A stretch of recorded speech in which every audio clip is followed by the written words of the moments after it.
நிலையான புகழுக்குரிய தூய்மை மிகு நற்கருணைக்கு எல்லா காலமும் ஆராதனையும் புகழும் ஆட்சியும் உண்டாக கடவது. நிலையான புகழுக்குரிய தூய்மை மிகு நற்கருணைக்கு எல்லா காலமும் ஆராதனையும் புகழும் ஆட்சியும் உண்டாக கடவது. நிலையான புகழுக்குரிய தூய்மை மிகு நற்கருணைக்கு எல்லா காலமும் ஆராதனையும் புகழும் ஆட்சியும் உண்டாக கடவது.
இயேசுவில் பிரியமான சகோதரி சகோதரியே,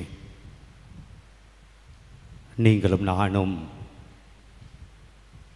ஆண்டவருடைய வல்லமையுள்ள பிரசன்னத்தில் இருக்கிறோம்.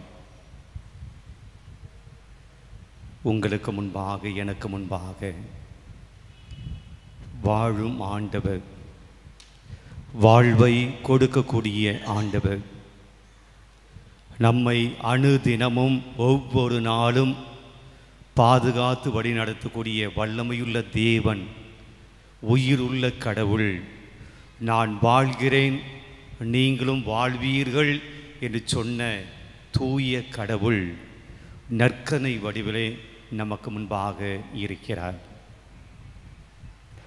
வாழும் கடவுளுக்கு முன்பாக நாம் இருக்கிறோம்.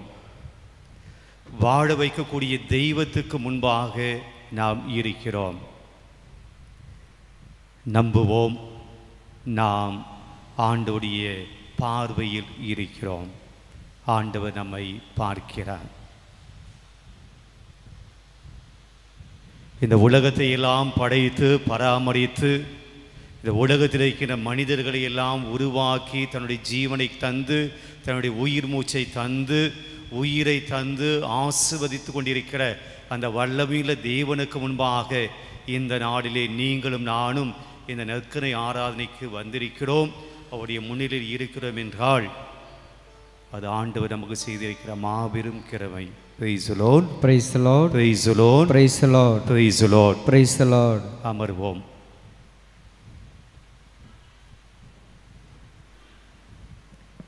பிரியமானவர்களே, உங்களுடைய கரங்களில் விவிலியம் இருந்தால் இந்த டியூஷனுடைய முதல் இருக்கையில் நிறைய விவிலியங்கள் இருக்கின்றன. நீங்கள் தேவைப்படுகிறவர்கள் எடுத்துக்கொள்ளுங்கள். திருப்பாடல் 92 விவிலியங்கள் நிறைய வாங்கி வைத்திருக்கிறோம். திருப்பாடல் 92 1வது இறை வார்த்தை இப்படியாக நாம் வாசிக்கிறோம். ஆண்டவருக்கு நன்றி உரைப்பது நன்று. ஆண்டவருக்கு நன்றி சொல்வது என்னதான்? நல்லதான். ஆண்டவருக்கு நாம் நன்றி சொல்வது நல்லது, அது ஆசீர்வாதமானது. ஆண்டவருக்கு நன்றி சொல்வது நன்று. உன்னதரே, உமது பெயரை புகழ்ந்து பாடுவது நன்று. 2 காரியத்தை சொல்றாரு. ஆண்டவருக்கு நன்றி சொல்வது நல்லதாம், ஆண்டவரை புகழ்ந்து பாடுவதும் நல்லதாம். ஏன்? அதுக்கு காரணம் கொடுக்கிறார். 4வது வசனம், ஏனெனில் ஆண்டவரே உம் வியத்தகு செயல்களால் என்னை மகிழ்வித்தீர். ஒரு நிமிஷம், அந்த வார்த்தை நாம் புரிந்து கொள்வோம். தாவீது மன்னன் சொல்லுகிறார், நான் ஏன் உங்களுக்கு நன்றி சொல்லணும்? நான் ஏன் ஆண்டவருக்கு நன்றி சொல்ல வேண்டும்? என் தேவனை நான் ஏன் போற்ற வேண்டும்? என் ஆண்டவரை நான் ஏன் பெருமைப்படுத்த வேண்டும்? தாவீது மன்னன் சொல்கிறார், அதுக்கு காரணம் இருக்கு. காரணம் இல்லாமல் நான் கடவுளை புகழ்ந்தேற்ற முடியாது. காரணம் இல்லாமல் நான் ஆண்டவருக்கு நன்றி சொல்ல முடியாது. நான் அவரை புகழ்ந்தேற்றுவதற்கு ஒரு காரணம் உண்டு.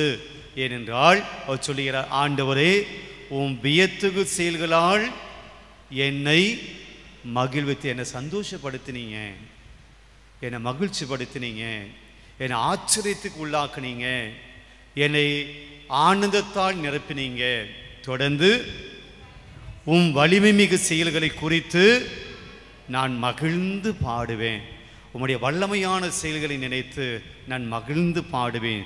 தொடர்ந்து 5வது வசனம், ஆண்டவரே உம் செயல்கள் எத்தனை மேன்மையானவை. நாம் சின்ன சின்ன ஒரு சின்ன காரியங்களை செஞ்சுட்டு நாம் ரொம்ப புகழ்ந்துப்போம். நான் எப்படி இந்த காரியம் பண்ணுன்னு தெரியும், நான் எப்படி என் வீட்டை கட்டணும்னு தெரியுங்களா, நான் எப்படி இந்த டிகிரி வாங்கினேன்னு தெரியுங்களா, நான் எப்படி இந்த வேலைக்கு வந்தேன்னு தெரியுங்களா, நான் எப்படி இந்த உயர்ந்த இடத்துக்கு வந்தேன்னு தெரியுங்களா, நான் எப்படி இந்த சாதனைகள்லாம் செஞ்சேன்னு தெரியுங்களா. நாம் நம்முடைய செயல்களை பெருமையாக பேசுவோம். ஆனால் தாவீது மன்னன் சொல்லுகிற, ஆண்டவரே உம்முடைய செயல்களை நான் நினைச்சு பார்க்கிற போது எத்தனை மேன்மையானவை. தொடர்ந்து உம் எண்ணங்கள் எத்தனை ஆழமானவை. பிரியமானவரே, நாம் ஆலயத்துக்கு வருவது 2 விஷயத்துக்காக. நான் நினைக்கிறேன், நீங்கள் எப்படின்னு தெரியல. நாம் ஆலயத்துக்கு வருவது 2 காரியங்களுக்காக. ஒன்று, நாம் பெற்றுக்கொண்ட நன்மைகளுக்கு நன்றி செலுத்துவதற்காக. 2வது, நமக்கு தேவையான தேவைகளை கேட்பதற்காக, நமக்கு தேவையான உதவியை பெற்றுக்கொள்வதற்காக. நாம் பெற்றுக்கொண்ட உதவிகளை ஆண்டவருக்கு சொல்லி நன்றி சொல்ல வருகிறோம். இல்லை அப்படின்னா வாழ்க்கை சரியாக போகலை, வாழ்க்கையில் கொஞ்சம் மேடு பள்ளம் இருக்குது, வாழ்க்கையில் நான் நினச்ச போல் எனக்கு அமையலை, கஷ்டங்கள், துன்பங்கள், சவால்கள், சங்கடங்கள்லாம் சந்தித்து கொண்டிருக்கிறேன், கடவுளே உம்முடைய உதவி எனக்கு வேணும் அப்படின்னு சொல்லி உதவியை வாங்குவதற்கு நாம் வந்திருக்கிறோம். பிரியமானவரே, பவுலடியை சொல்கிறார் தெசலோனிக்கே திருமுகத்தில் 5ஆம் அதிகாரத்தில் நாம் இப்படியாக வாசிக்கிறோம், எந்த சூழ்நிலையிலும் ஆண்டவருக்கு நன்றி சொல்லுங்கள். நாம் எப்போ சொல்லுவோம் ஆண்டவருக்கு நன்றி? எந்த சூழ்நிலையில் நாம் ஆண்டவருக்கு நன்றி சொல்லுவோம்? பெரும்பான்மையாக நமக்கு நல்லது நடக்கும்போது நன்றி, நான் நினைச்ச காரியம் எனக்கு நடக்கிற போது நன்றி, என்னுடைய பிள்ளைகளுக்கு இது நடக்கிற போது, என் குடும்பத்தில் இது நடக்கிற போது ஆண்டவர் நன்றி. நாம் நினைத்தது நமக்கு நடக்கிற போது அது ஆண்டவர் செய்தார் என்று சொல்லி நன்றி சொல்லுகிறோம். நாம் நினைத்தது நமக்கு நடக்காத போது, நான் வேண்டியது எனக்கு கிடைக்காத போது, நான் ஆண்டவர் கொடுப்பார் நம்பிக்கையோடு இருந்து அது எனக்கு கிடைக்காத போது நாம் நன்றி சொல்வது இல்லை. ஆனால் பவுலடியை சொல்கிறாரு, எல்லா சூழ்நிலையிலும் நடந்தாலும் சரி, நடக்கவில்லை என்றாலும் சரி, கிடைச்சாலும் சரி, கிடைக்கவில்லை என்றாலும் சரி, நான் நல்ல உடல் சுகத்தோடு இருந்தாலும் சரி, நான் படுத்த படுக்கையாக இருந்தாலும் சரி, நான் வெற்றி அடைந்தாலும் சரி, தோல்வி அடைந்தாலும் சரி, எல்லா சூழ்நிலையிலும் ஆண்டவருக்கு நன்றி சொல்லுங்கள். பிரியமானவர்களே, ஆண்டவர் விவிலியத்தில் 2 காரியத்துக்கு முக்கியத்துவம் கொடுக்கிறார். குறிப்பாக இயேசு புதிய ஏற்பாட்டில் நன்றி சொல்கிறார். 10 தொழுநோயாளிகள் சுகம் பெற்று வருகிற போது ஒருவன் மட்டும்தான் நன்றி சொன்னான். அவங்ககிட்ட கேட்குறாரு, மற்ற 9 பேர் எங்கே? நன்றி சொல்ல திரும்பி வர காணோமே என்று சொல்கிறார். அப்போ ஆண்டவர் நன்றி எதிர்பார்க்கிறார். இன்னொரு இடத்துல நாம் பார்க்கிறோம், யோவான் நற்செய்தி 6ஆம் அதிகாரத்தில் நாம் பார்க்கிறோம், ஆண்டவர் இயேசு 5000 பேருக்கு அப்பங்களை பகிர்ந்து கொடுக்கிறார். அப்போ 2 மீனும் 5 அப்பங்களும் கொண்டு வந்து கொடுக்குறாங்க இயேசு கிட்ட. ஒரு பையன்கிட்ட இதுதான் இருந்துச்சு. அந்த வசனம் பார்க்கிறோம், அங்கே நான் வாசிக்கிறோம். அந்த வசனத்தை நாம் படித்தோம் என்றால் 6ஆம் அதிகாரம் 11ஆம் வசனம், யோவான் நற்செய்தி 6ஆம் அதிகாரம் 11ஆம் வசனத்தில் நான் வாசிக்கிறோம். அந்த 5 அப்பத்தையும் 2 மீனையும் வாங்கிட்டார். அந்த அப்பங்களை எடுத்து கடவுளுக்கு நன்றி செலுத்தி அமர்ந்திருந்தோருக்கு கொடுத்தார். அந்த வார்த்தையில் இருக்கக்கூடிய விஷயம் என்னன்னா, முதல்ல கடவுள் அப்பங்களை பழுகி பெருக செய்யலை. 5 அப்பங்கள் 2 மீன்களையும் 5000 பேருக்கு கொடுக்கக்கூடிய அப்பமாக மாற்றலை. முதல்ல அவர் என்ன செஞ்சார்? அந்த அப்பத்தை எடுத்து கடவுளுக்கு நன்றி சொன்னார். நன்றி சொன்ன பின்புதான் அங்கே புதுமை நடந்தது. புதுமை நடந்ததுக்கு முன்னாடி ஆண்டவர் நன்றி சொல்றாரு. புதுமை நடந்ததுக்கு பின்னாடி கிடையாது. 5 அப்பங்களும் 2 மீனையும் பகிர்ந்து கொடுத்து 5000 பேரும் சாப்பிட்டதுக்கு பின்னாடி ஆண்டவர் உமக்கு நன்றி, இந்த புதுமை நடந்ததுக்கு நன்றி அப்படி இயேசு சொல்லலை. அந்த 5 அப்பத்தையும் 2 மீனையும் வாங்கின உடனே இயேசு தன்னுடைய தந்தையை பார்த்து அப்பங்களை எடுத்து ஆண்டவருக்கு நன்றி சொன்னார். நடப்பதற்கு முன்பாகவே இயேசு நன்றி சொல்லுகிறார். புதுமை நடப்பதற்கு முன்பாகவே இயேசு நன்றி சொல்லுகிறார். பெரியமானவர்களே, நாமெல்லாம் நடந்த பின்னாடி கூட சில சமயத்தில் நன்றி சொல்வதில்லை, எழுந்திருப்போம். இன்றைக்கு ஆண்டவர் இயேசு நம்முடைய வாழ்க்கையில் எத்தனையோ நன்மைகளை செய்திருப்பார், எத்தனையோ காரியங்களை செய்திருப்பார். ஆக ஆண்டவரை நாம் புகழ்ந்து பாடுவதற்கு நமக்கு காரணம் இருக்கு. ஆண்டவரை பெருமையோடு பேசுவதற்கு நமக்கு காரணம் இருக்கு. ஆண்டவரை இங்கே கைத்தட்டி பாடுவதற்கு நமக்கு காரணம் இருக்கு. ஆண்டவரை போற்றி புகழ்வதற்கு நமக்கு காரணம் இருக்கு. என்ன காரணம் அப்படின்னா, ஆண்டவர் உங்க வாழ்க்கையிலே நல்லது செய்திருக்கிறார். ஆண்டவருடைய வாழ்க்கையிலே அற்புதங்களை செய்திருக்கிறார். ஆண்டவருடைய வாழ்க்கையிலே கிருபை செய்திருக்கிறார். நீங்க நினைத்து பார்க்க முடியாத ஆசீர்வாதங்களை ஆண்டவர் கொடுத்திருக்கிறார். இந்த நிமிடம் முதல் நாம் இங்கே இருக்கிறோம், ஆசீர்வாதம். இங்கே நம்முடைய குடும்பம் வாழ்ந்து கொண்டிருக்க ஆசீர்வாதம். நாம் நம்முடைய தொழிலை செய்து கொண்டிருக்கிறோம், ஆசீர்வாதம். போதிய வருமானம் நமக்கு கிடைக்கிறது, ஆசீர்வாதம். நோய் நொடி இல்லாமல் இருக்கிறோம், ஆசீர்வாதம். கை கால் நன்றாக வேலை செய்கிறது, ஆசீர்வாதம். நாம் பார்க்க முடிகிறது, ஆசீர்வாதம். பேச முடிகிறது, ஆசீர்வாதம். ஆசீர்வாதத்தால் ஆண்டவர் நம்மை நிரப்பி இருக்கிறார். எனவே நாம் ஆண்டவருக்கு நன்றி சொல்லி பாடுவோம்.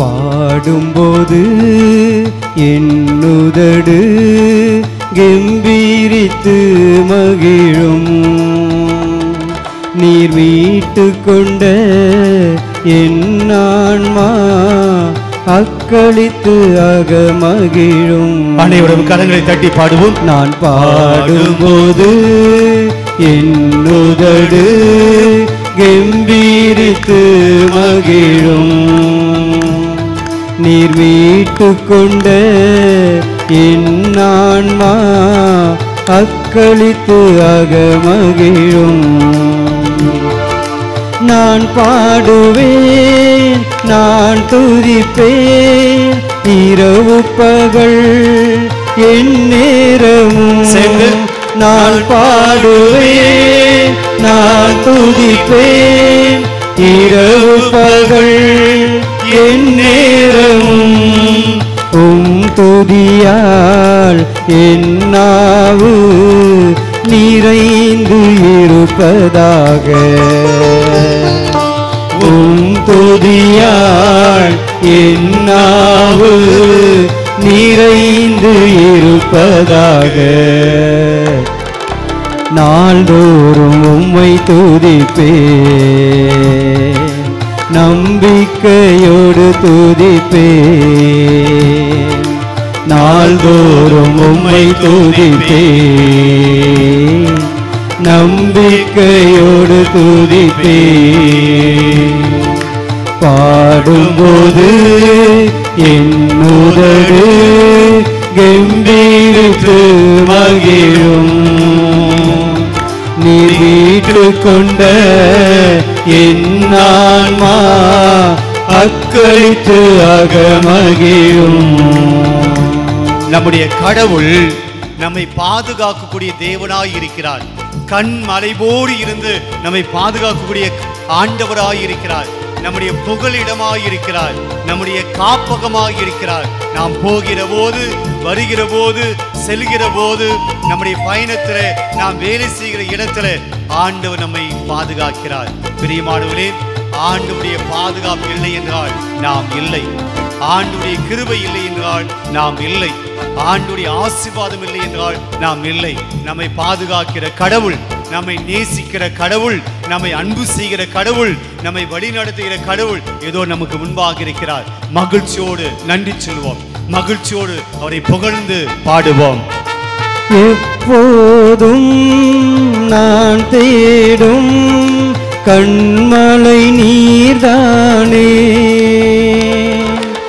எப்போதும் நான் தேடும் கண்மலை நீர்தானே,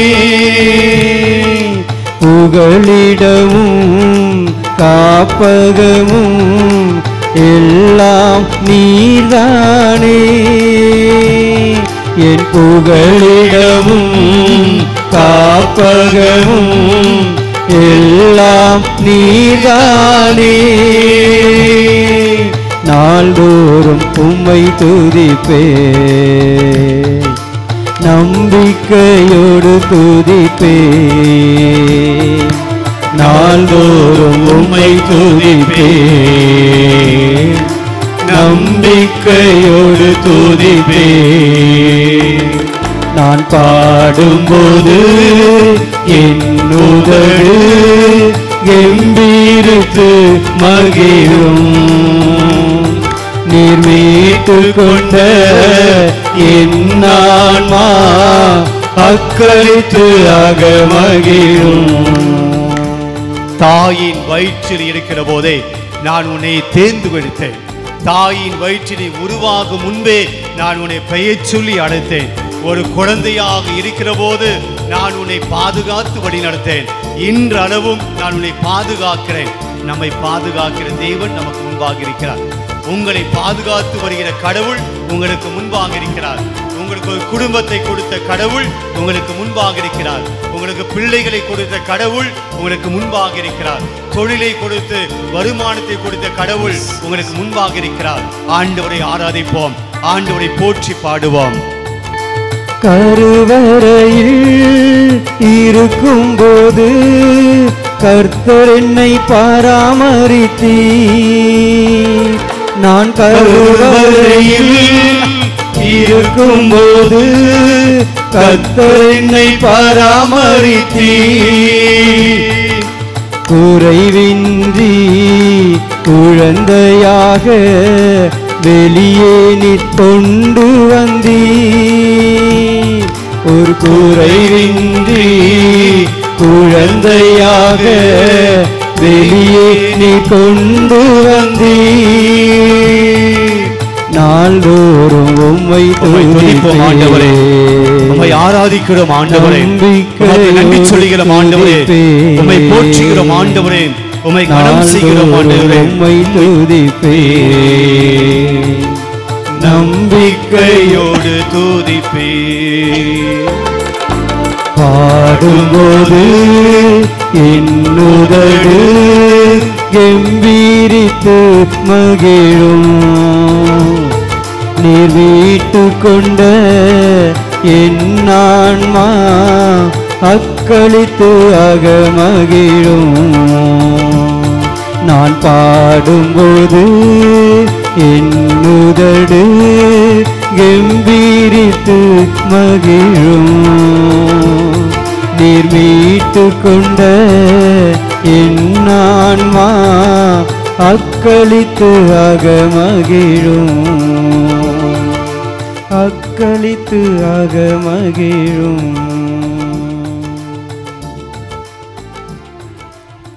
அமர்வோம். பிரியமான நம்முடைய கவனத்தை எல்லாம் ஆண்டவர் இயேசு மீது வைப்போம். நான் சொல்லக்கூடிய ஒரு காரியத்தை நீங்கள் செய்ய வேண்டுமாய் நான் எதிர்பார்க்கிறேன். உங்கள் வாழ்க்கையில் நடந்த நல்ல காரியங்களை எல்லாம் நினைத்து பாருங்கள்.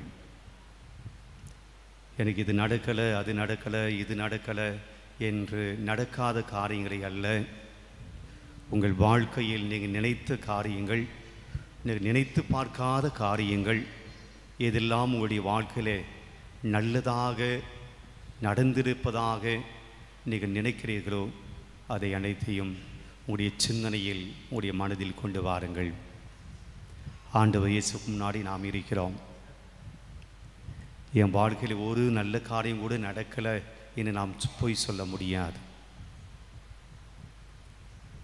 எத்தனையோ நல்ல காரியங்களை, கிருபையை, உதவி ஆண்டவர் செய்திருக்கிறார். இயேசுவை உற்று பார்த்து, ஆண்டவரே எனக்கு இந்த ஆசீர்வாதத்தை கொடுத்தீங்க, நன்றி. இந்த நல்ல காரியத்தை நடத்தி கொடுத்தீங்க, நன்றி. இந்த உதவியை நீங்கள் செஞ்சீங்க, நன்றி என சொல்லி ஒரு நிமிடம் உங்கள் வாழ்க்கையில் ஆண்டவர் செய்த நல்ல காரியங்கள் என்று எதையெல்லாம் நீங்கள் நினைக்கிறீர்களோ அதையெல்லாம் வரிசைப்படுத்துங்கள். ஆண்டவருக்கு முன்னாடி காணிக்கையாக ஒப்பு கொடுங்கள்.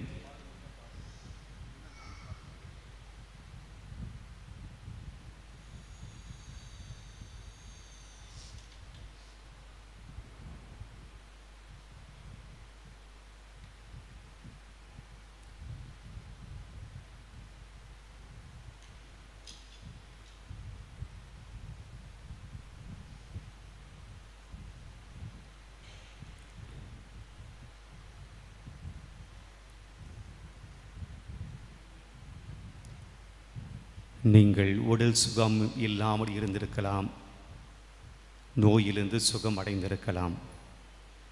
நன்றி சொல்லுவோம்.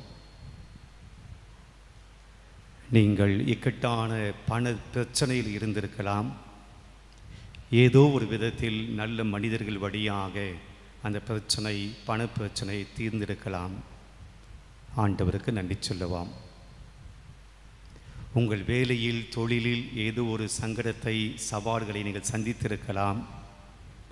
அந்த சங்கடங்கள், சவால்கள் தீர்ந்து போயிருக்கலாம். நன்றி சொல்லுவோம். ஏதோ ஒரு விபத்திலே, ஆபத்திலே நீங்கள் சிக்கியிருக்கலாம். ஆனால் அதிலிருந்து நீங்கள் தப்பித்திருக்கலாம். ஆண்டவருக்கு நன்றி சொல்லுவோம். உங்கள் பிள்ளைகளுடைய வாழ்க்கையில், பிள்ளைகளுடைய உடல் நலத்தில் ஏதோ ஒரு கஷ்டம், நோய், நோக்காடு வந்திருக்கலாம். உங்களுடைய பிள்ளை மிக அற்புதமாக அந்த நோயிலிருந்து விடுபட்டிருக்கலாம். நன்றி சொல்லுவாம். நீங்கள் போகிற போது, வருகிற போது, முன்னே பின்னே இருந்து ஆண்டவர் பல விதங்களே வழி நடத்தியிருக்கிறார். யோசித்து பார்ப்போம். அத்தனை நல்ல காரியங்களையும் ஆண்டவருடைய களத்தில் ஒப்பு கொடுத்து, ஆண்டவரே நான் வந்திருக்கிறேன். அந்த தொழுநோயாளி வந்தது போல, சுகம் பெற்றுக்கொண்டு அந்த தொழுநோயாளி உண்மை நன்றி சொல்ல வந்தது போல, ஆண்டவரே ஏதோ நான் வந்திருக்கிறேன், நீ செய்த நன்மைகளுக்கெல்லாம் நன்றி சொல்லுகிறேன், நீ செய்திருக்கிற மகத்தான காரியங்களெல்லாம் எண்ணி பார்த்து நன்றி சொல்லுகிறேன், நன்றி ஆண்டவரே என்று சொல்லி ஆண்டவரை களத்தில் ஒப்பு கொடுப்போம். நாம் எப்போது ஆண்டவருக்கு நன்றி உள்ளவர்களாய் இருக்கிறோமோ அப்போது நாம் இன்னும் அதிகமாய் ஆசீர்வதிக்கப்படுவோம். நாம் எப்போது நன்றி உள்ளவர்களாய் இருக்கிறோமோ அப்போது இன்னும் கடவுள் அதிகமாய் நம்மை ஆசீர்வதிக்கிறார். Praise the Lord, praise the Lord. நீங்கள் ஆண்டவருக்கு நன்றி உள்ளவர்களாய் இருக்கிற போது ஆண்டவர் இன்னும் அதிகமாய் ஆசீர்வதிக்கிறார்.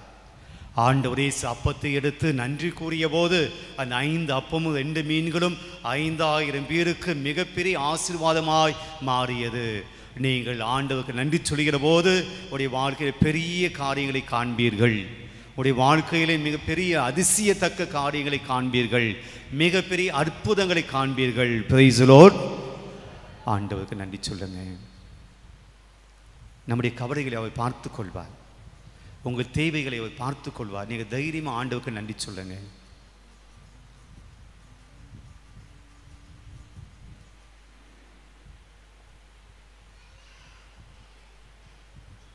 பிரியமானவர்களே, பலிபீடத்தில் இருக்கக்கூடிய நற்கனை ஆண்டவர் இந்த மாதத்தினுடைய 4வது செவ்வாய்க்கிழமையில் கடற்கரை புனித அந்தோனியாவுடைய திருத்தலத்துக்கு வருகை தந்து இந்த திவ்ய நற்கனையிலே பங்கெடுத்து கொண்டிருக்கின்ற நம்ம எல்லோருக்கும் கொடுக்கக்கூடிய ஒரு செய்தி. இன்றைய நற்செய்தி வாசகத்திலிருந்து ஒரு செய்தியை நமக்கு கொடுக்கிறார். இன்றைய நற்செய்தி வாசகம், திருப்பலியில் நாம் படிக்கப் போகிற நற்செய்தி வாசகம் யோவான் நற்செய்தி 10ஆம் அதிகாரம் 22 முதல் 30 முடிய இறை வார்த்தைகளை வாசிக்கப் போகிறோம். அதிலே நான் இறுதியாக இருக்கக்கூடிய 2 வசனங்களை நான் எடுத்துக்கொள்கிறேன். 28, 29, 30 3 வசனங்களை நாம் வாசிப்போம். யாராவது? நான் அவற்றுக்கு நிலை வாழ்வை அளிக்கிறேன், அவை என்றுமே அழியா, அவற்றை என் கையிலிருந்து யாரும் பறித்து கொள்ள மாட்டார். முக்கியமான வசனம். ஆடுகளை பற்றி பேசுகிற நானே நல்ல ஆயன். அந்த வசனத்தை படித்து முடிச்சிடும், அது பின்பாக விளக்கத்தை காப்போம். என் கையிலிருந்து அவற்றை யாரும் பறித்து கொள்ள மாட்டார். தொடர்ந்து யாரோ ஒருவர், அவற்றை அளித்த தந்தை அனைத்தையும் விட பெரியவர், அவற்றை என் தந்தையின் கையில் இருந்து யாரும் பறித்து கொள்ள இயலாது. 2 தடவை ஒரு வசனம் வருகிறது. ஆண்டவர் சொல்கிறார் என் கையிலிருந்து, இயேசு சொல்கிறார் என் கையிலிருந்து அவற்றை யாரும் பறித்து கொள்ள இயலாது. அடுத்த வசனம் பார்க்கிறோம், என் தந்தையின் கையிலிருந்து அவற்றை யாரும் பறித்து கொள்ள இயலாது. அந்த அவற்றைன்னு சொல்லி ஒரு வார்த்தை வருது. எவற்றை, எதை சொல்றாரு ஆண்டவர் இயேசு இந்த இடத்துல? 10வது யோவான் நற்செய்தி 10ஆம் அதிகாரம் நாம் தூக்கத்தில் நடு தூக்கத்தில் எழுந்து யோவான் நற்செய்தி 10ஆம் அதிகாரம் கேட்டால் நமக்கு உடனடியாக பதில் சொல்ல தெரியணும். அந்த ஒட்டுமொத்த அதிகாரம் எதை பற்றி பேசுகிறது? நல்ல ஆயனை பற்றி பேசுகிறது. யோவான் 10ஆம் அதிகாரம் நல்ல ஆயனை பற்றி பேசுகிறது. 10ஆம் அதிகாரத்துடைய கடைசி பகுதியை தான் நாம் இன்றைக்கு நற்செய்தி வாசகமாக படிக்க போகிறோம். சரி, முதல்ல இருந்து நாம் பார்த்தோம் அப்படின்னா என்னென்ன வந்திருக்கிறது? ஆண்டவர் இயேசு நானே நல்ல ஆயன் என்று சொல்லுகிறார். நானே நல்ல ஆயன், என்னுடைய ஆடுகளை நான் அறிவேன், அவை என் பின்தொடர்கின்றன, அவற்றை பசும்புல் மேய்ச்சல் நிலத்துக்கு நான் கொண்டு போவேன் அப்படின்னு சொல்ல நல்ல ஆயன் என்னென்ன செய்வாரோ அதையெல்லாம் சொல்லுகிறார். ஆக முதல் பகுதியிலே நானே நல்ல ஆயன், எனக்கு முன்பாக வந்தவர்கள் எல்லாம் திருடரும் கொள்ளையருமாக இருந்தார்கள், அவர்கள் ஆற்றை பேணி காக்கல, ஆடுகளை பேணி காக்கல, அவற்றை வழி நடத்தல. நான் நல்ல ஆயன், என்னுடைய ஆடுகளை நான் அறிவேன், பெயர் சொல்லி கூப்பிடுவேன், அவற்றுக்கு முன்னாடி செல்வேன், நீர்நிலைகளுக்கு அழைத்து செல்வேன். கடைசியில் அவர் சொல்றாரு என் ஆடுகளுக்காக என் உயிரையும் கொடுப்பேன். நல்ல ஆயனை பற்றி பேசி முடிச்சிட்டார் முதல் பகுதி. 2வது அவர் சொல்கிறார் கொட்டிலின் வாயில் நான் தான் வாசப்படி. இப்போ நீங்கள் எல்லாருமே எப்படி வந்தீங்க கோயிலுக்குள்ளே? வாசல் படியாக தான் வந்தீங்க. யாராவது ஓடிகிட்டு பிடிச்சி கண்ணாடியாலும் பிடிச்சி வந்தீங்களா? அப்படி வந்து ஆண்டு என்ன சொல்றாரு? அவர்கள் திருடரும் கொள்ளையிரும், நல்ல ஆயன்தான் வாயில் வழியாக நுழைவான். பிரியமானவர்களே, நானே வாயில், என் வழியாக நுழைபவருக்கு ஆபத்து இல்லை. என் வழியாக நுழைபவருக்கு ஆபத்து இல்லை. நான் தான் வாசப்படி, நான் தான் வாயில். ஆக இயேசு 2 சொல்றார், நானே ஆயன், நானே வாயில். இது 2த்தையும் சொல்லிட்டு இருக்கும்போது அவர் சொல்லிட்டு வர்றாரு, என் வழியாக நுழைபவருக்கு ஆபத்து இல்லை, என் ஆடுகள் வாழ்வை பெறும்போது நான் வந்திருக்கிறேன், என் உயிரையும் ஆடுகளுக்கு நான் கொடுக்க போகிறேன் ஆனால் என் உயிரை யாரும் பறித்து கொள்ள முடியாது. என் உயிரை நான் கொடுப்பேன், ஆனால் என் உயிரை யாரும் பறித்து கொள்ள முடியாது. நானாகத்தான் என் உயிரை என் ஆடுகளுக்கு நான் கொடுப்பேன். இப்படி பேசி கொண்டிருக்கிற போது அங்கே இருக்கிற மக்கள் ரெண்டாக பிரிந்து போகிறார்கள். கூட்டத்தில் இருக்கிறது ரெண்டாக பிரிஞ்சு போகிறாங்க. ஒரு கூட்டம் இயேசுனுடைய வார்த்தைகளை நம்பியவர்கள், இன்னொரு கூட்டம் இயேசுனுடைய வார்த்தைகளை நம்பாதவர்கள். யோவான் நற்செய்தி 10ஆம் அதிகாரம் 19ஆம் வசனத்தை படிப்போம். இயேசு சொன்னதால் யூதர்களிடையே மீண்டும் பிளவு அது வரைக்கும் ஒன்றா இருந்தாங்க, இப்போ பிளவு ஏற்பட்டது. அதில் ஒருத்தர் சொல்கிறாங்க, ஒரு கூட்டம் சொல்லுது, என்ன சொல்கிறாங்க? அவர்களுள் பலர் இயேசுக்கு என்ன பிடிச்சிருக்கான்? பேய் பிடிச்சிருக்கு. லூசுத்தனமாக பேசினிருக்கான். நான் என் உயிரை கொடுப்பேன், என் உயிரை கொடுத்து என் ஆடுகளை மீட்பேன், ஆனால் என் உயிரை யாரும் எடுத்துக்க முடியாது, நானாக தான் கொடுப்பேன். நானே வாயில், என் வழியாக நுழைவதற்கு ஆடுகள் வாழ்வை பெறும், ஆடுகளுக்கு ஆபத்து கிடையாது. நானே நல்ல ஆயன், என் ஆடுகள் என்னை பின்தொடர்வோம். என்ன பேசினது அந்த ஆள்? அப்படி சில பேர் சொல்கிறாங்க, இந்த ஆள் பேய் பிடிச்சிச்சு. அடுத்த வாக்கியம், பித்து பிடித்து அலைகிறான். இந்த பித்து என்ற வார்த்தைக்கு என்ன அர்த்தம்? பைத்தியம். கரெக்டாக சொன்னீங்க, பைத்தியம். அப்போ இயேசுவுக்கு பட்டம் கட்டுறாங்க, இவன் பேய் பிடிச்சு பேசுறான் அப்படின்னு சொல்கிறாங்க, பைத்தியம் பிடிச்சி பேசின்னு இருக்கான் அப்படின்னு சொல்லி ஒரு வகையான மக்கள். ஆனால் அடுத்த வகையான மக்கள் என்ன சொல்கிறாங்க? அடுத்து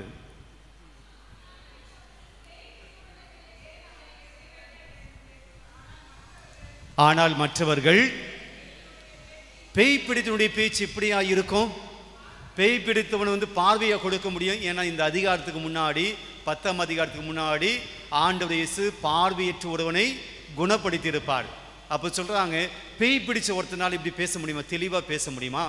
பைத்தியம் பிடிச்ச ஒருத்தன், பேய் பிடிச்ச ஒருத்தன் பார்வையற்ற ஒருவனுக்கு குணம் கொடுக்க முடியுமா? அப்படிலாம் இருக்காது.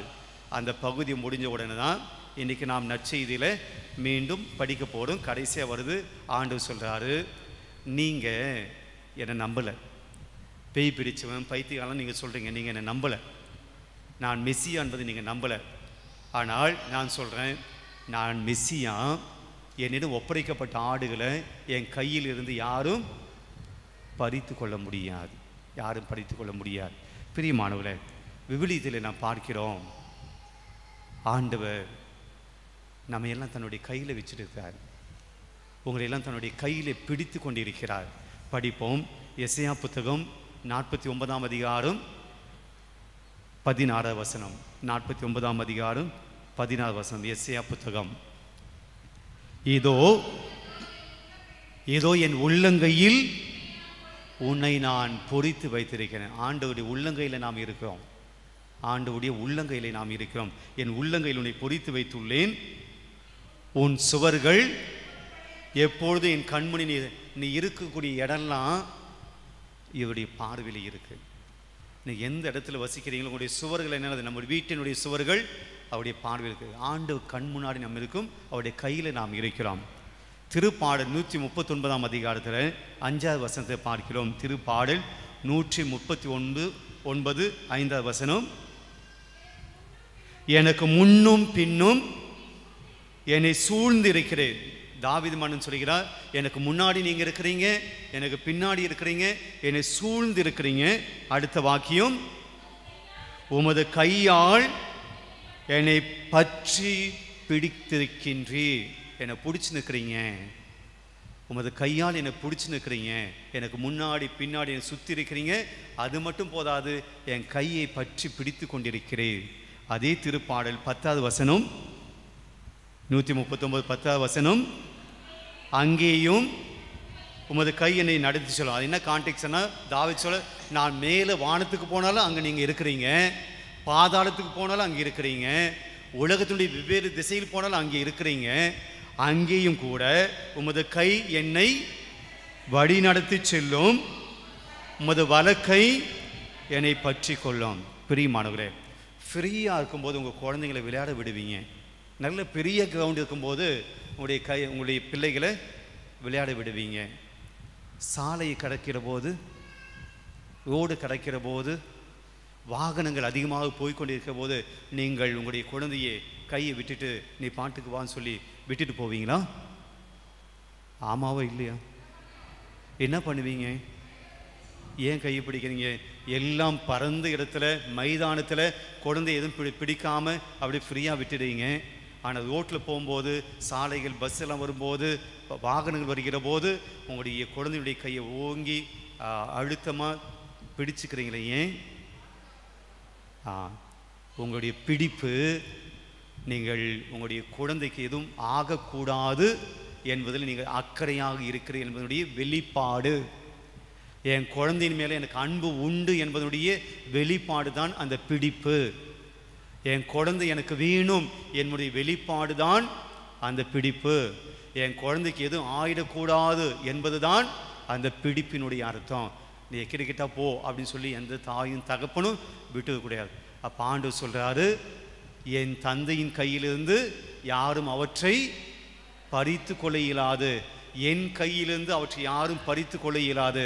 பிரியமான இந்த தேவன் சொல்லுகிறார், நீங்கள் என் கையில் இருக்கிறீங்க, நீங்கள் என் பாதுகாப்பில் இருக்கிறீர்கள், நீங்கள் என்னுடைய கவனிப்பில் இருக்கிறீர்கள். நான் உங்கள் மீது அக்கறை வைத்திருக்கிறேன். உங்களுடைய பாதுகாப்பை நான் உறுதி செய்கிறேன். உங்களுடைய வாழ்க்கையை நான் உறுதி செய்கிறேன். உங்களுக்கு ஒன்றும் ஆகாது, உங்களுக்கு ஒன்றும் நேரிடாது, தீமை உன்னை அணுகாது, வாதை உன்னுடைய இல்லத்தை நெருங்காது. நீ இருக்கும் இடமெல்லாம், நீ செல்கிற இடமெல்லாம் உனக்கு முன்னும் பின்னுமாக இருந்து நான் உன்னை பற்றி செல்வேன். உனக்கு ஒன்றும் ஆகாது. என் ஆடுகளை என் கையிலிருந்து யாரும் பறித்து கொள்ள இயலாது. தேவன் பெரியமானவங்களை பிடித்து வைத்திருக்கிறார். அவருடைய கரங்களில் நீங்கள் இருக்கிறீர்கள். ஆண்டவருக்கு நன்றி சொல்லுவோம். ஒருவேளை யோசிப்போம், இன்றைக்கி நாம் எல்லாம் இந்த இடத்துல இருக்கோம் என்றால் ஆண்டவர் நம்மை பிடிச்சிருப்பதனால் இங்கே இருக்கிறோம். ஒருவேளை சாலையிலே வாகனங்கள் போய்கொண்டிருக்கிற போது அந்த அம்மாவோ அப்பாவோ ஏதோ ஒரு கவனத்தில் தன்னுடைய குழந்தையை பிடிக்காமல் விட்டு சாலை கடந்து போயிருந்தால் அந்த குழந்தைக்கு என்ன ஆகியிருக்கும்? ஆபத்து வந்திருக்கும். ஒருவேளை கடவுள் நம்முடைய ஒரு நிமிஷம் மறந்து போயிருந்தால், ஒரு நிமிஷம் அவருடைய கவனம் சிதறி போயிருந்தால், ஒரு நிமிஷம் நம்மை பற்றி நினைக்காமல் போயிருந்தால், ஒரு நிமிஷம் நம்மை பற்றி எண்ணாமல் போயிருந்தால் நாம் எங்கே போயிருப்போம்? மண்ணுக்குள் போயிருப்போம், மடிந்தே போயிருப்போம். ஆண்டவருக்கு நன்றி சொல்வோம். எழுந்து இந்த பாடலை ஆண்டவர் நம்மோடு இருக்கிற போது, ஆண்டவருடைய கையில் நாம் இருக்கிற போது, ஆண்டவருடைய கரத்தில் நாம் இருக்கிற போது, ஆண்டவர் நம்மை பற்றி கொண்டிருக்கிற போது, ஆண்டவர் நம்முடைய குடும்பத்தை இறுக்கமாய் பற்றி கொண்டிருக்கிற போது, அவர் நம்மை தாங்கி கொண்டிருக்கிற போது, மகனே மகளே, ஏன் பயப்படுகிறீர்கள்? ஏன் அச்சப்படுகிறீர்கள்? என்ன நடக்குமோ ஏது நடக்குமோ என்று சொல்லி ஏன் கலங்கி போய் இருக்கிறீங்க? ஏன் வருத்தப்பட்டு இருக்கிறீங்க? ஏன் பலமான குழப்பங்களை மனசில் வச்சுட்டு அல்லல் பட்டு கொண்டிருக்கிறீர்கள்? நீங்கள் ஆண்டவருடைய பிள்ளை. ஆண்டவங்களை பற்றி கொண்டிருக்கிறார். உங்களை விட்டுட மாட்டார், உங்களை கைவிட மாட்டார். நான் உன்னை விட்டு விலகுவதில்லை, உன்னை கைவிடுவதில்லை. மகனை பயப்படாதே, மகளை பயப்படாதே, அஞ்சாதே, நான் உன்னோடு இருக்கேன்னு சொன்ன தேவன் ஏதோ இந்த தேவன் முன்னாடி இருக்கிறார். ஆண்டவரிடம் உங்கள் பிரச்சனையை ஒப்பு கொடுங்க, உங்களுடைய கவலைகளை ஒப்பு கொடுங்கள். எதெல்லாம் நீங்கள் ஆபத்து என நினைக்கிறீங்களோ, எதெல்லாம் கஷ்டம் என நினைக்கிறீங்களோ, எதெல்லாம் பிரச்சனை நினைக்கிறீங்களோ, எதெல்லாம் வாழ்க்கையில் என்னால் நடக்கவே இல்லைன்னு நினைக்கிறீங்களோ, அதெல்லாம் இந்த தேவனிடம் ஒப்பு கொடுத்து ஆண்டவர் சொல்லுகிறார், இஸ்ரவேலே பயப்படாதே, நான் உன் தேவன், வழியும் சத்தியும் ஜீவனாய் இருப்பேன். உன்னை நானே தெரிந்து கொண்டேனே, உன் பெயர் சொல்லி நான் அழைத்தேனே, ஒருபோதும் நான் கைவிட மாட்டேன், கைவிடவே மாட்டேன். பாடுவோம்.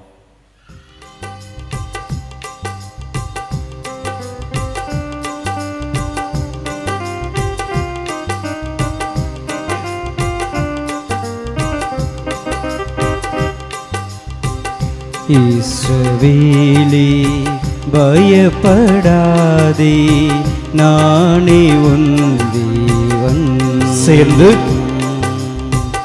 இஸ்ரவேலே பயப்படாதே, நானே உன் தேவன், வழியும் சத்தியமும் ஜீவனும் நானே. வழியும் சத்தியமும் சத்தியமும் ஜீவனும் ஜீவனும் நானே. இஸ்ரவேலே பயப்படாதே, நானே உன் தேவன்.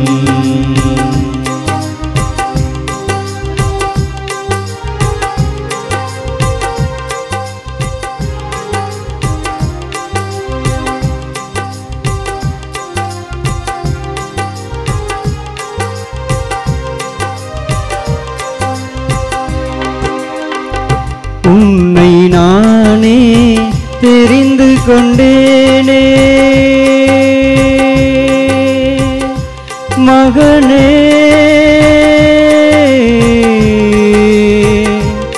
மகளே. உன்னை நானே தெரிந்து கொண்டேனே, உன் பெயர் சொல்லி நான் அழைத்தேனே, உன் பெயர் சொல்லி நான் அழைத்தேனே. ஒருபோதும் நான் கைவிட மாட்டேன், கைவிடவே மாட்டேன். வழியும் வழியும் சத்தியமும் சத்தியமும் ஜீவனும் ஜீவனும் நானே நானே.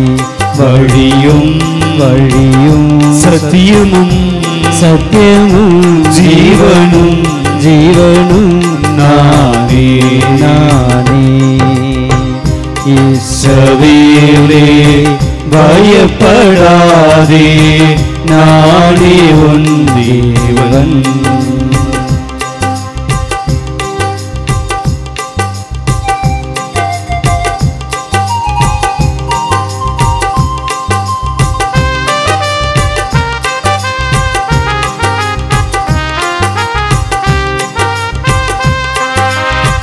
தாய் மறந்தாலும் நான் மறவேனே மகளே, மகனே. தாய் மறந்தாலும் நான் மறவேனே, உள்ளங்கையில் தாங்கி உள்ளேனே, உள்ளங்கையில் தாங்கி உள்ளேன். ஒருபோதும் நான் மறப்பதில்லை, மறந்தும் போவதில்லை. வழியும் வழியும் சத்தியமும் சத்தியமும் ஜீவனும் ஜீவனும் நானே நானே. வழியும் வழியும் சத்தியமும் சத்தியமும் ஜீவனும் ஜீவனும் நானே நானே. இஸ்ரவேலே பயப்படாதே, நானே உன் தேவன். இஸ்ரவேலே பயப்படாதே, நானே உன் தேவன்.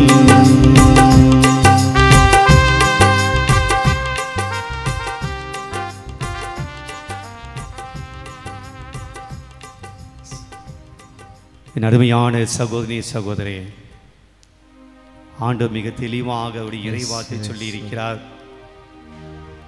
நான் என் கையில் உள்ள நாடுகளை ஒருபோதும் விட மாட்டேன். ஆமென். நான் அவற்றை பற்றி பிடித்து கொண்டிருக்கிறேன். இந்த உலகத்தில் எதுவும் அவற்றை என்னிடமிருந்து பறித்து விட முடியாது. என் மகனே மகளே, நீ ஆண்டவருடைய உள்ளங்கையில் இருக்கிறாய். ஆண்டவருடைய கரமுனை பற்றி பிடித்திருக்கிறது. ஆண்டவனுடைய குடும்பத்தை தாங்கி இருக்கிறார்.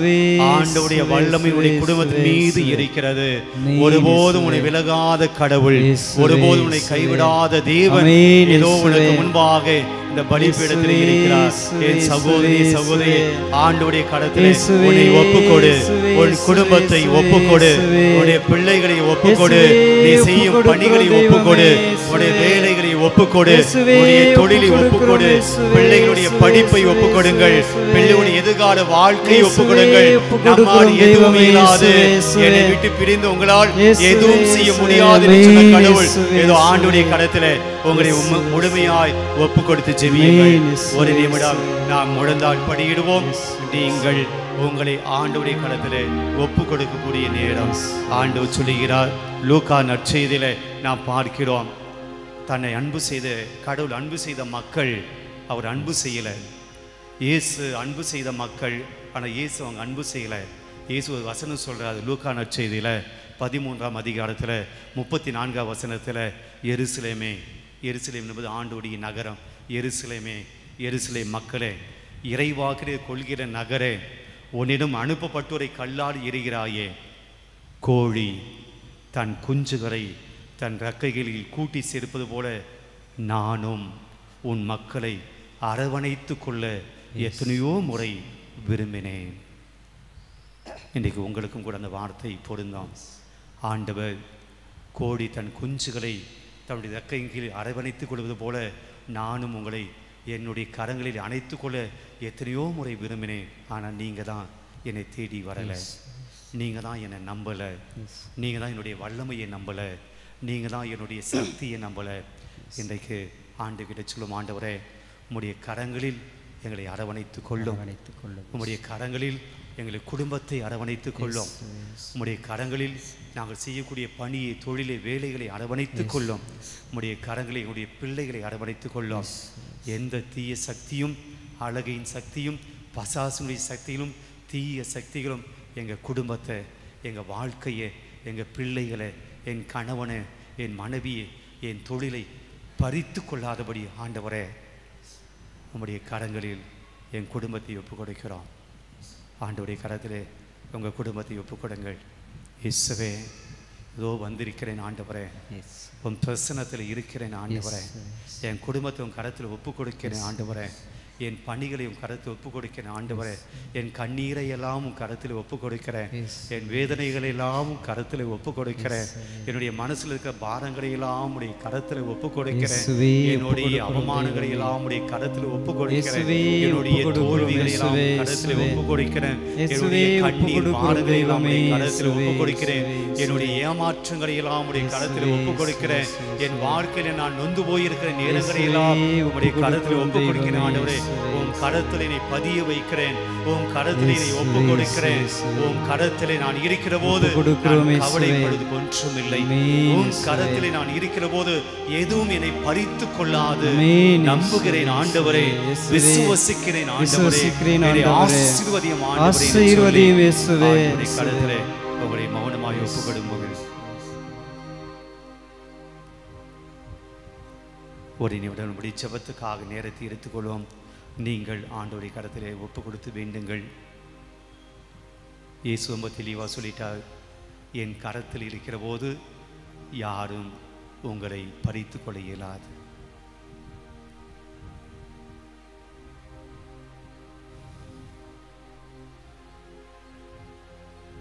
ஆசீர்வாதத்தை பெறுவோம், மாண்பிய கீதம் பாடுவோம்.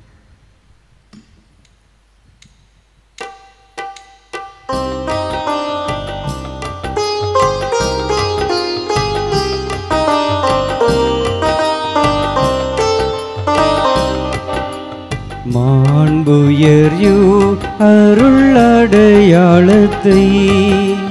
தாழ்ந்து பணிந்தே ஆராதிப்போ, பழைய நியம முறைகள் அனைத்தும் இனி மறைந்து முடிவு பெறுக, புதிய நியம முறைகள் வருக, புலன்களாலே மனிதன் இதனை அறிய இயலா, குறைகள் நீக்க நம்பிக்கையின் உதவி பெறுக.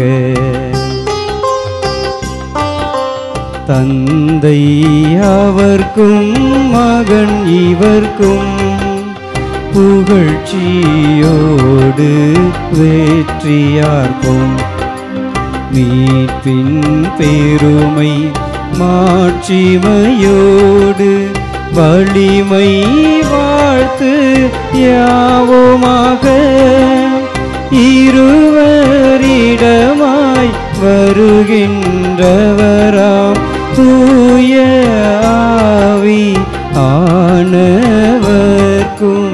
அளவில்லாத சம புகழ்ச்சி என்றுமே உண்டாவதாக.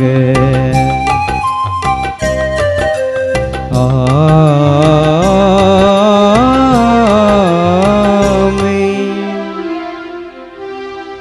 மன்றாடுவோமாக. இறைவா, இந்த வியப்புக்குரிய அருளடையாளத்திலே உம்முடைய பாடுகளின் நினைவை எங்களுக்கு விட்டு சென்றீரே. உம் திருவுட திரு ரத்தமாகியவற்றின் தூய மறைப்பொருளை வணங்கும் நாங்கள் உமது மீட்பின் பயனை இடைவிடாமல் துய்த்துணர்ந்து மகிழ அருள்வீராக. தந்தையாகி இறைவனோடு தூயாவியாரின் ஒன்றிப்பில் இறைவனாய் என்றென்றும் வாழ்ந்து ஆட்சி செய்கின்ற உம்மை மன்றாடுகின்றோம். ஆமென்.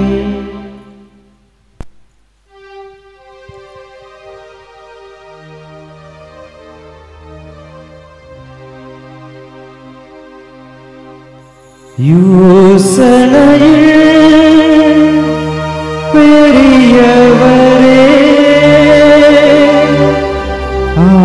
ஆராதனை ஆராதனை செயல்